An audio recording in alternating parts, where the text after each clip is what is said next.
Page 2 now, Ferguson, Missouri. The countdown to a grand jury decision continues. This as word surfaces of an alarming meeting. The day after the historic election thumping, President Obama reportedly met with protest leaders from Ferguson. His message? Remain calm and civil, don't riot? Nope. Apparently, he told these people to stay the course. Meantime, temperatures are dropping in the Ferguson area, but the heat is on. The grand jury must decide whether or not to indict the police officer who shot and killed Michael Brown back in August. Protesters shot fake shots. Boom! Freeze! Bang!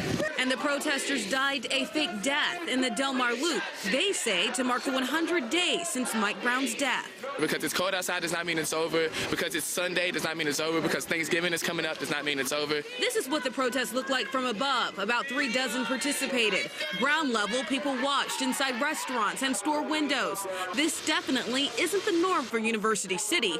Parents weren't expecting it. But there's a lot of kids and families here, and I don't think anyone would have a problem as long as it stayed peaceful. It's a tragedy that what happened in Ferguson, but it's making St. Louis look bad. The goal of this mostly is to make people uncomfortable so that they'll spread the message. Now, so-called peaceful protesters looted more than 100 businesses in the Ferguson area since the shooting. Police, civic leaders, churches have all been meeting with protest groups for weeks now. All this while police prepare for violence in the streets. So, is rioting inevitable in Ferguson now? Joining me now, Community's digital news columnist and Daily Ledger contributor T.J. O'Hara. T.J., let's go back to this meeting. I find it fascinating that the president would meet the day after the elections with these groups from Ferguson. And if this is true, that his message was basically stay the course, if you stay the course, does that not include rioting and looting? Well, let's hope not, but I do think it's disturbing. That's the way I would characterize it. Unless he was reaching out to different coalitions and trying to encourage them to demonstrate peacefully, as they did this past weekend. But if stay the course includes vandalism and stealing and so forth, then I think it's ill-formed leadership. And it's disturbing in that regard. Well, and it's a muddled message, to say the least, to have a meeting like this and a message like that. But, you know, this White House has injected itself into this situation and other civil rights kind of situations, like, of course, the shooting in Florida. And you wonder exactly why they are doing it at certain times in certain situations. And of course, we have the Department of Justice, the hyperactive Department of Justice under Eric Holder, infusing itself into this situation as well. And it's almost as though they want to possibly taint the situation, or certainly influence it one way or another, while they know there's an active grand jury investigation. Well, I think what you're seeing is an unfortunate social evolution. Jonathan Gruber is probably right. I think there's an abundance of stupidity, and there's a small group of vocally aggressive individuals who are willing to exploit that for their own personal or monetary or political profit. And that's what we're seeing. And people aren't looking at what the consequences of such exploitation is, other than for their own appeasement. So you call these people cultural arsonists? Well, I think what we have are cultural arsonists today. They're people who would rather fan the flame, fan the embers rather than tamp them down. And I think that is socially irresponsible. And I don't care whether they're traditional or social media outlets that do it. I don't care if it's particular individuals who are trying to build their reputation in certain communities, or whether it's political leadership that's trying to exploit it for political gain. I think it's irresponsible. He's talking about possibly the Jesse Jacksons of the world and Al Sharptons who come and into a situation like this, inject themselves into a community, fan the flames, and then take off and leave?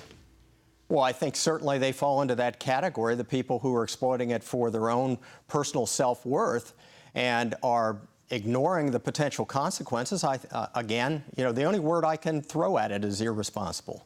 Isn't it kind of bizarre in this day and age, 2014, to be essentially counting down to rioting?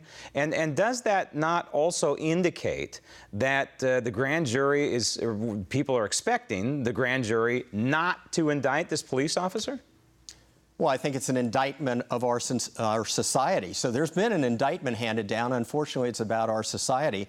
When we gravitate towards the belief that there necessarily have to be riots, whether there's an indictment or not an indictment. And as far as the grand jury, this has been an unusual one. It's almost been a blend, almost a hybrid between a preliminary hearing, which is public, not secretive as a grand jury normally is, and has an adversarial environment.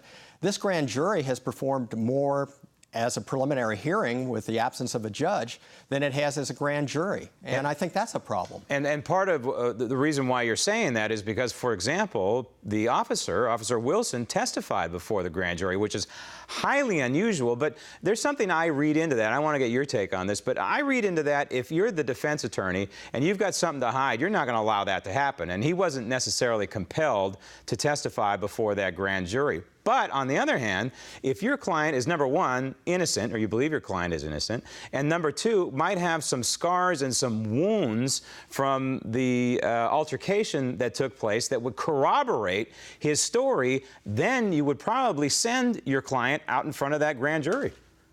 Well, I think that's all possible. The interesting thing is that normally, in the way a grand jury is conducted, you only hear the prosecution side. You don't hear both sides. You don't see the evidence presented almost as if there's a trial.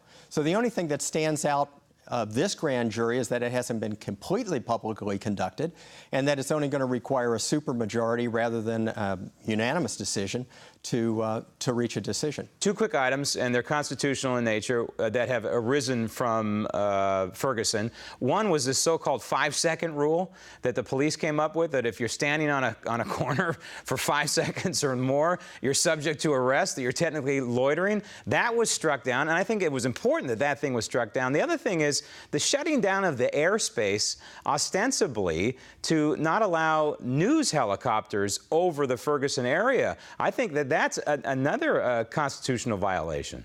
Well, certainly the First Amendment comes to mind relative to that. And I'll throw a few more amendments out there for you. If you take the 5th, 6th, 7th, and 8th Amendments, if you want the Cliff Notes version of those, it's treat people fairly and treat people equally. And we've gotten away from that. We preordain based on certain social characteristics and so forth, the victims and the accused. And we no longer allow the legal system to move forward as it was intended. Instead, we subvert it. Well, let's hope that people adhere to the Constitution and to the local rule of law. TJ, thanks. You're welcome.